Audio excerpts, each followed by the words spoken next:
இந்த மழை காலத்துக்கு ஏற்ற மாதிரி ஒரு சூப்பரான சுட சுட ஒரு ஸ்நாக் ரெசிபி தான் பார்க்க போகிறோம் இன்றைக்கி. ஸ்வீட் கார்ன் வச்சு ஒரு சூப்பரான பக்கோடா, அதுக்கு கூட ஒரு ஸ்பைசியான ஒரு க்ரீன் சட்னி எப்படி பண்ணலான்றதை பார்த்துடலாமா? நான் ஒரு ஸ்வீட் கார்ன் எடுத்துகிட்டு நல்லா ஸ்டீம் பண்ணிவிட்டு நான் தனி வேக வச்சு எடுத்து வச்சுருக்கேன். 1 கப் இருக்கும் அது.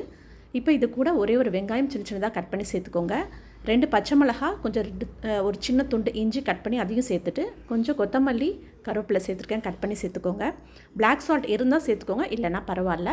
இதுக்கு தேவையான அளவுக்கு உப்பு, மிளகாத்தூள், கொஞ்சம் பெருங்காயத்தூள் சேர்த்துட்டு 1 கப் கடலை மாவுக்கு 1/4 கப் அரிசி மாவு சேர்த்துருக்கேன். கொஞ்சம் கொஞ்சமாக சேர்த்து இந்த மாதிரி கன்சிஸ்டன்சி வர அளவுக்கு நல்லா மிக்ஸ் பண்ணி எடுத்து தனியாக வச்சிடலாம். இப்போ க்ரீன் சட்னிக்கு கொஞ்சம் கொத்தமல்லி, புதினா சேர்த்துக்கோங்க. 2 பச்சை மிளகா, 1 டேபிள் ஸ்பூன் வேர்க்கடலை இல்லைனா பொட்டுக்கடலை, பூண்டு, இஞ்சி, இதுக்கு தேவையான அளவுக்கு உப்பு, கொஞ்சம் எலுமிச்சை சாறு, 1 டேபிள் ஸ்பூன் தயிரும் சேர்த்துட்டு இந்த மாதிரி நல்லா அரைச்சி எடுத்து வச்சுக்கலாம். இதுதான் க்ரீன் சட்னி.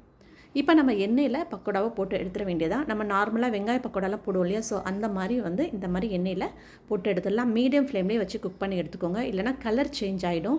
இந்த மாதிரி கலர் வந்துட்டால் போதும், நல்லா குக் ஆகிடும். நல்லா கிறிஸ்பியாக செம்ம டேஸ்ட்டாக இருக்கும். கண்டிப்பாக ட்ரை பண்ணி பாருங்கள். இதுக்கு கூட அந்த க்ரீன் சட்னி வச்சு சாப்பிடும்போது இன்னும் டேஸ்ட்டாக இருக்கும். சேவ் பண்ணி வச்சுக்கோங்க, ட்ரை பண்ணி பாருங்கள். தேங்க்யூ.